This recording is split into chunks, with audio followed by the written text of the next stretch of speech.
seasons that's made him the success that he is, that he doesn't rest on who he is. I think the other side of Tiger Woods is he's still a kid, and I think that's one of the things I enjoy about him the most. Over the holidays, you saw him bleach his hair blonde because it's something he always wanted to do as a kid and never had guts enough to do it. And that just shows that he's having fun with his life. The other thing for me, being 57 years old and Tiger being 25 years old, he helps keep me younger, so that's fun too. Now let's talk about fairway woods. I've got a 3-wood in my hand right here, and there's 2 different type shots you hit with your fairway wood. One is played off of a tee, if you're going to hit a 3-wood to try and put the ball on the fairway. The other is played from the ground. What you have to realize to get maximum power out of this 3-wood is you have to swing within yourself. Most people, when they tee the ball up with a 3-wood, feel very comfortable about making a nice, smooth, rhythmic swing, sweeping the ball off the tee, hitting it down the fairway. They then get in the fairway with the ball on the ground, and they feel like they have to lift the ball up in the air. To get your maximum power out of your fairway woods, let's go through some of the things that you not only have to think of with your mind, but you have to create with your motion. First of all, in the 3-wood, you can only hit this so far, and that's the one thing you need to remember about all your clubs, whether it's the driver, the 3-wood, the 5-iron, or even a wedge. And that's why we have 14 clubs to choose from. So let's try and get a mindset that allows us to make a nice smooth swing to generate the maximum power of our golf swing to get the best golf shot we can have. When hitting a 3-wood from the tee, it's a confidence thing. The ball's teed up, we tend to make a nice smoother swing. Let me go through the same things we talked about with the driver. We're going to use the railroad effect in our setup, the ball being the outer track, the body being the inner track. The shaft of the club is a little shorter, so we're physically closer to the ball. But if we use our drill for distance from the ball of letting the right hand come off the club, we can see that it's right across where we took it off. Whether it's a 3-wood, or driver, 4-wood, utility club, the swing's very similar. We're still trying to create the width in our backswing. We don't want to short arm this and let ourselves get in here. We don't want to wrap this club around our body, which lets our right knee get too stiff. We want to get in our good athletic setup. We want to try and generate that good width with a full shoulder turn to the top of the swing, letting our weight get to the inside part of this right leg. The other thing I want to talk to you about is your head. Don't think that your head has to stay right over this ball. Our head and neck are attached to our shoulders. If our shoulders turn properly, our head is naturally going to move back behind the ball. So don't feel like you've got to hold that head still. If we're going to hit the 3-wood from the tee, for some reason we have a lot more confidence when the ball's teed up. It's easier to sweep the ball off that tee and hit it. When we walk up in the fairway and have to hit a 3-wood shot, you feel like you have to beat down on it. You don't. You make the same swing you made when it was on a tee. The loft of the club will get the ball in the air for you. Just because your ball's on the ground doesn't mean you do things differently. We want to make the same setup, the same golf swing. And remember, to get maximum power, you've got to swing within yourself. So what I have to do when I hit this ball, if I can't hold my follow-through until this ball's hit the ground, I probably swung too hard. Railroad track effect on our setup, aim the club face, build our stance, smooth swing. If I can hold this position until the ball hits the ground, I know I've swung within myself and I've generated the maximum power I can from my swing out of the 3-wood. Fairway woods, let them be your friend. They're not that hard to hit.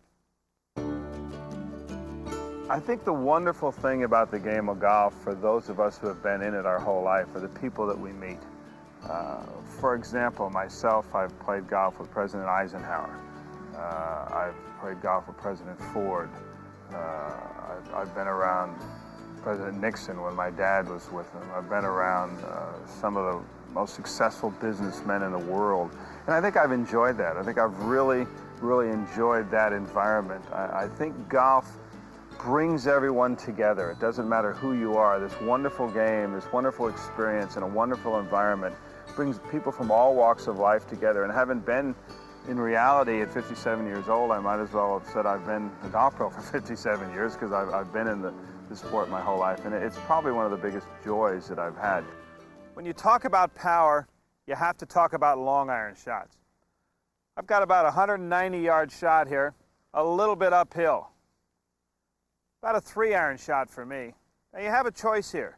If you carry a utility wood like I do, you can either hit your long iron or hit your utility wood. I'm going to talk about both shots and show you how you can hit them. Most people are afraid to hit the long irons because of the fact the club face looks a lot smaller and it doesn't have a lot of loft on it. So they end up trying to swing hard because they think that's what they have to do to get the ball in the air. The secret to hitting successful long irons is to swing within yourself, to make a smooth, rhythmic swing, make solid contact. The ball will go in the air, go the proper distance.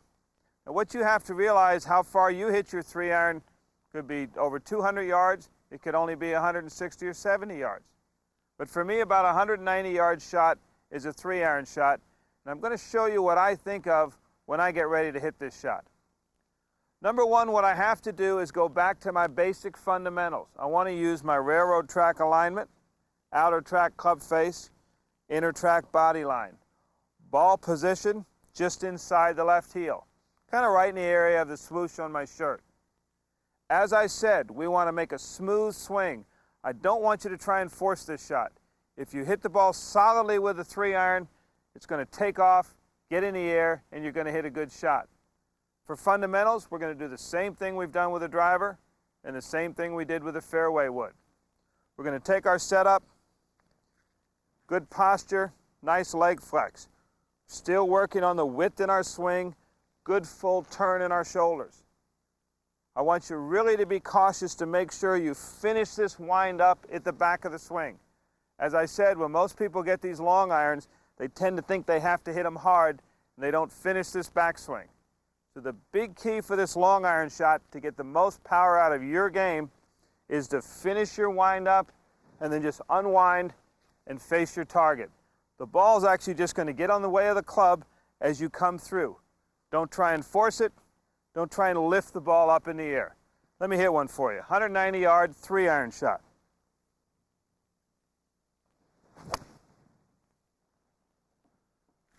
Well, that's pretty good right there. Right on the green. Long iron shots. Finish the turn, swing within yourself. With long irons, position the ball just inside your front foot. With good posture and nice leg flex, try to make a full turn with your shoulders.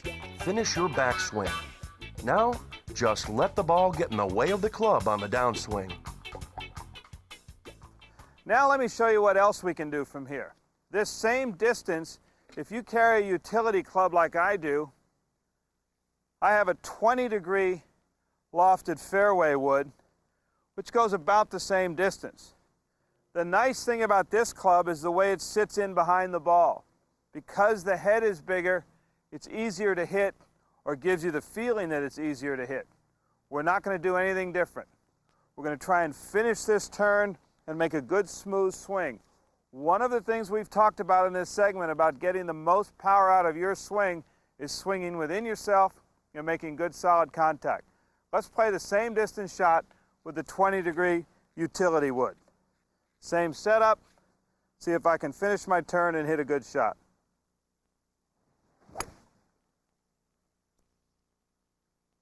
What we've seen is the ball goes higher in the air, comes down a little softer. Either one of these shots will work for you. If you don't have confidence in your long iron, get yourself a utility wood. It'll go a little higher in the air, be a little easier to hit for you. I'm going to show you one more shot now that you can play from this distance. This is a shot that the announcers on TV have talked about Tiger Woods playing for the last 2 years. I'm going to show you how to hit this low, stinging 3-iron shot, just in case you play in the wind and you need to hit a low one. A couple things we're going to do different, and this really fits in with our power segment here, this real low 3-iron shot. I'm going to play the ball back in my stance a little more, with my hands a little more ahead. As I come into this ball, I'm going to try and stay a little taller with my right side and cover this ball more. And then I'm going to make an abbreviated follow through. I can probably hit this ball this 190 yards or maybe even 200 yards, but it's going to have to roll a little at the end. This is how we hit the low one. Ball back in our stance. I'm going to try and cover the shot more with my right side and abbreviate the follow through.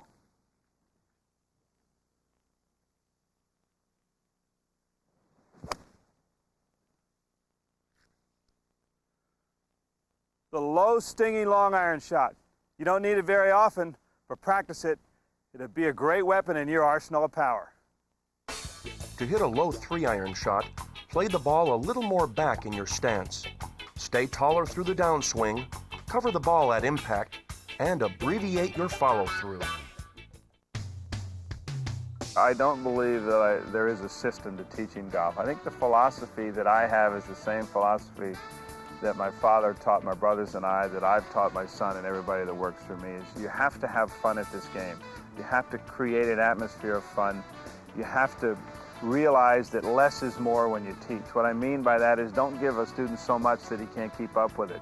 Find out what's the biggest problem in his swing and let's fix it. And if it takes 4 lessons to do it, keep working on the same thing. I can honestly tell you, I've been with Tiger Woods, this is our 8th year now, and we are still working on the same things. We're just trying to improve them. The other thing I would say is you have to be a professional at all times. You have to realize that your students come to you for help. You have to give them 100% of your effort, 100% of your attention, and if you do that, everyone's going to succeed. You're going to become a better instructor, they're going to learn more, they're going to have more fun, and the whole game of golf just keeps going on. The last part of our segment on power will be the medium irons. I've got a 5-iron shot here, approximately 170 yards.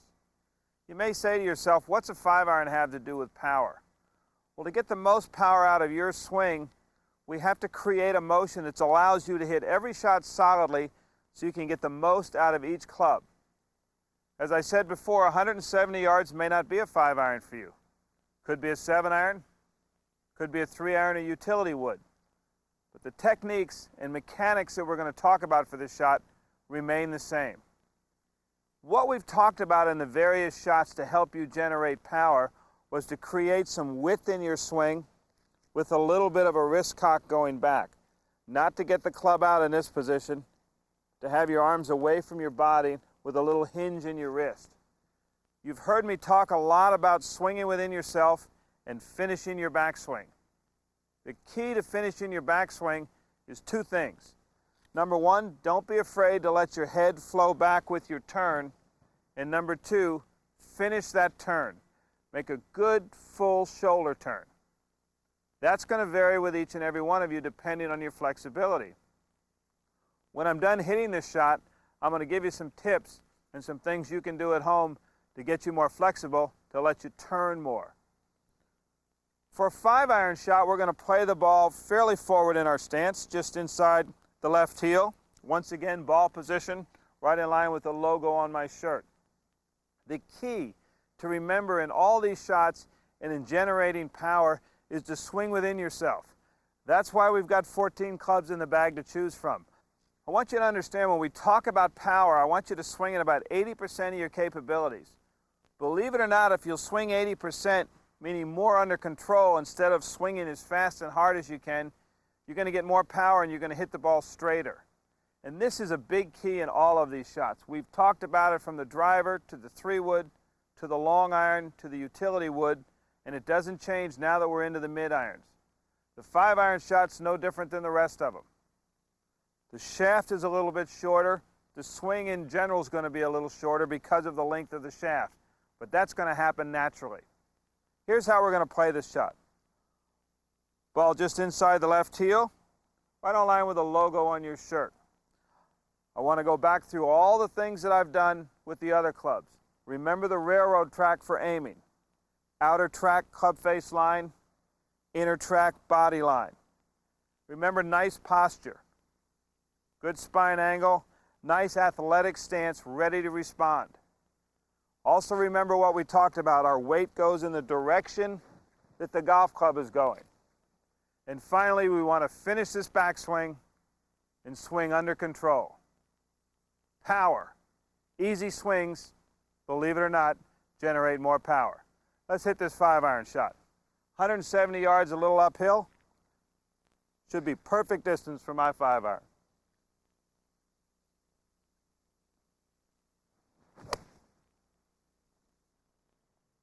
Hold the follow through till the ball hits the ground, showing that you swung in balance and you get the most out of your power. For the mid-irons, play the ball fairly forward in your stance.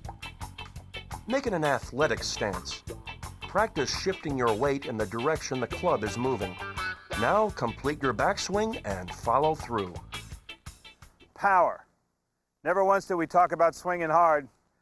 Try to get the most out of your swing.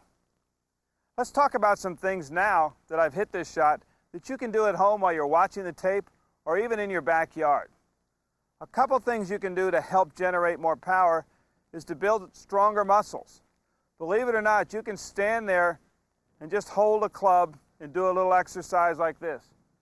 Just let your wrist cock like this. If you want to take 2 clubs in, 1 in each hand, it's a real good exercise for you. Doesn't take a lot of time. It's helping strengthening your muscles. If you feel comfortable with it, do it with 2 clubs. Strengthens your wrists and your forearms. The other things you can do that I think are important are try and get as flexible as you can get. Do all the stretching exercises you can do. At 57 years old, I'm not near as flexible as I was when I was 37.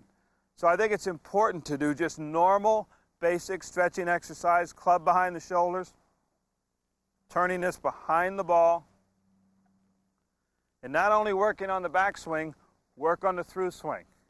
Get the feeling of turning into that right leg, turning back into that left leg.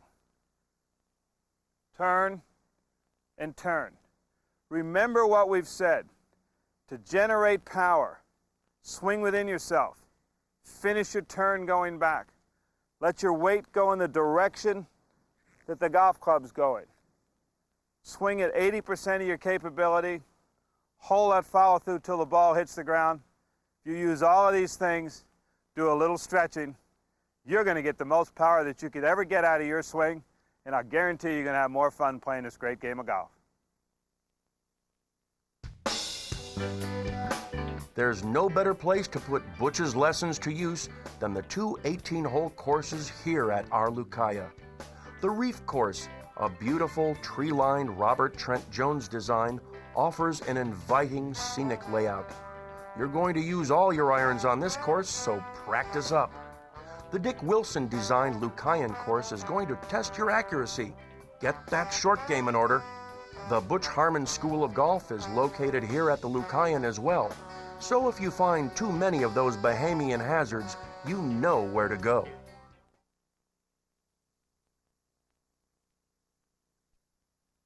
I think one of the most important things that all players can do is manage themselves around the golf course. Now, what is course management? What does it mean? What it means is to get the best out of your own ability. Know your capabilities. Know what you can do and what you can't do. And just because you've hit this 5-iron over this water through 4 trees once, it doesn't mean you're going to do it every time. Know your capabilities. Know your strengths. Know your weaknesses. Through practice, try and make your weaknesses a strength. But until you do that, if you will manage yourself around the golf course, as far as the shots you play, the shots you select to play, you'd be amazed how much lower your score you'll shoot. And after all, that's what it's all about. It's really not how far we hit it, what iron we hit to the green. The scorecard only has a little box for a number. If you will manage yourself around the golf course, understand your own abilities, you're going to shoot lower scores. Yeah.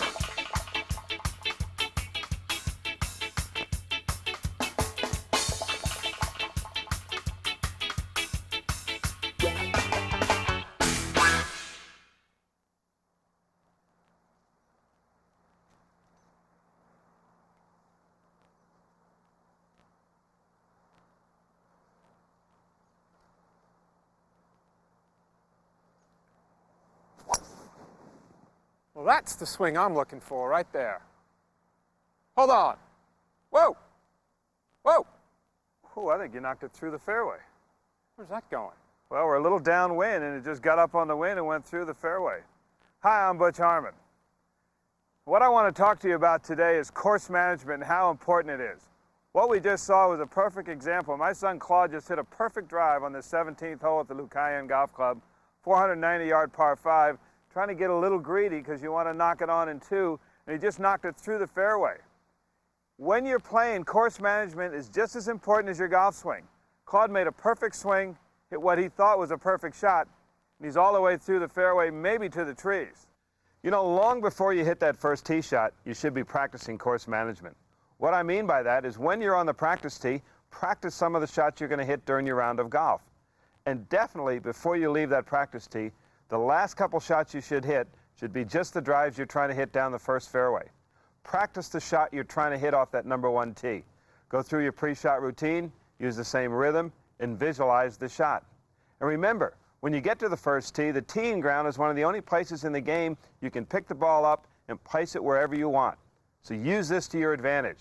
Try and create a situation that gives you the best angle to hit that tee shot in the fairway. And finally, try and get yourself a good pre-shot routine. What I mean by this is do the same thing on every shot, whether it's the first shot of the day or the last shot of the day. Let me hit one with a 3-wood and let's see what a difference it makes. I think 3-wood's the club after seeing mine. I think a 3-wood will keep me short of that stuff and put me still in a chance where I can go for the green in 2.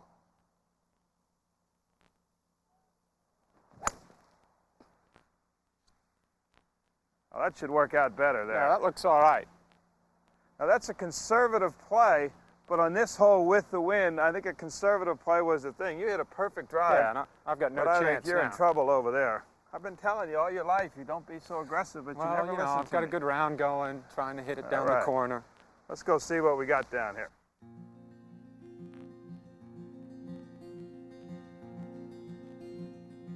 You know, I'm very fortunate to have grown up in a golfing family. My father was not only a Masters champion, he was one of the greatest instructors that ever lived. And I think I've been around this my whole life. I think our respect, my 3 younger brothers and I, for what our dad did, what he stood for as a golf professional, how he conducted himself, is one of the reasons we all got involved in this great game. Because we grew up in it, we loved it, we watched the best in the world do it. He was an innovator. He used film before anyone did. He had innovations in the way he ran his golf shop and his business and teaching aids. And he was so far ahead of his time, and we respected that so much. And I think that's the reason we all chose this profession and followed in his footsteps. You know, Claude, this 17th hole at Lucayan Golf Club is a pretty good dogleg to the left, and I think I could have taken an aggressive route and tried to hook it around this corner, but I think downwind, what's interesting for the people to understand is the ball doesn't curve as much, so a 3-wood kind of got up in the air and got down here in pretty good shape. I look like I'm about 205 from the green. You had a perfect drive, I thought, and went right through the fairway. Yeah, I was trying to hit a little cut, and it just didn't hit it into the wind. It just kept going straight. Yeah, it's amazing, too, because this turned out perfect. Yours Yeah, looks perfect from the tee is over there in that high rough. Will be an interesting shot. Let me see what I got here. What do we got, about 205, Wayne? That means we got 195 or so to carry that bunker on the right. We're downwind. I could take a 3-iron trying to hit it up in the air. I think I'll take a lofted wood. I've got a 5-wood here, 20-degree wood, utility wood. Let's just see if I can hit one up in the air here.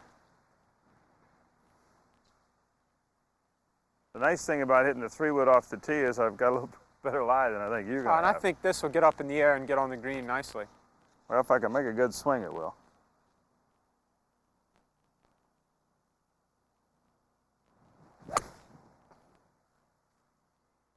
I hit it pretty good, but it's a little to the right. Carry. That's in the bunker. That brings up an interesting situation. I could have taken about a 5-iron and laid it down right in front of the bunker.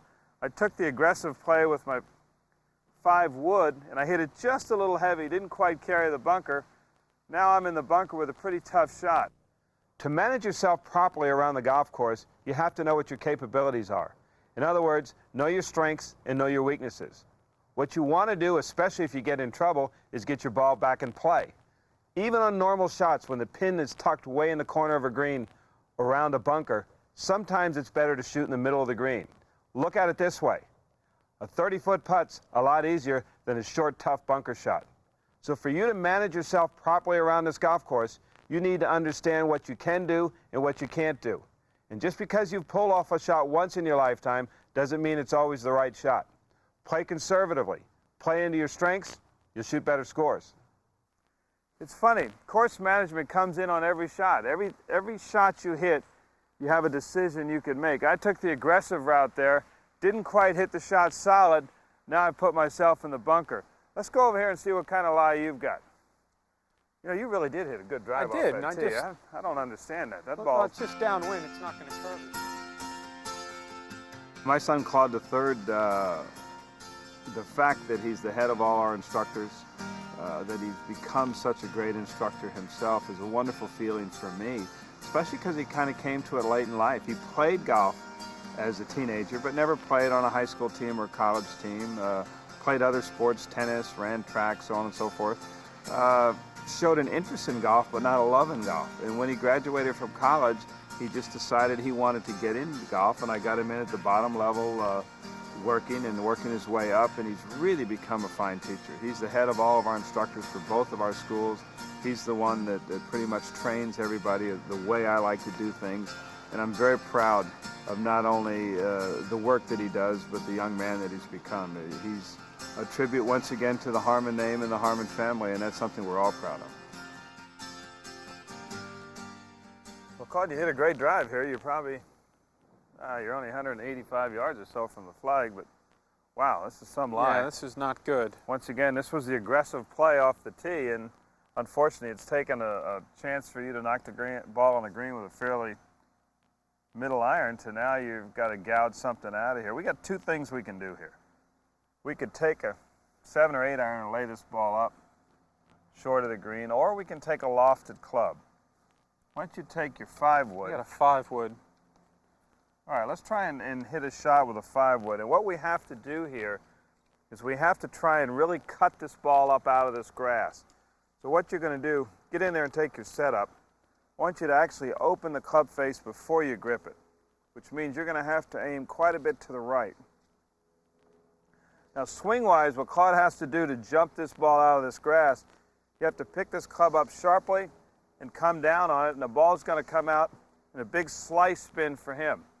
This is an aggressive shot. It's probably a shot if we were in a medal play tournament you wouldn't play. Yeah, I wouldn't be trying this one. You'd take an iron and just knock it down there. But I'd like to see you try the shot because I want the folks to understand how to play it. So you're going to aim being left-handed way to the right with your body. Club face is going to be wide open. You're going to pick it up and beat right down on it. Let's hit one. All right. Let's see.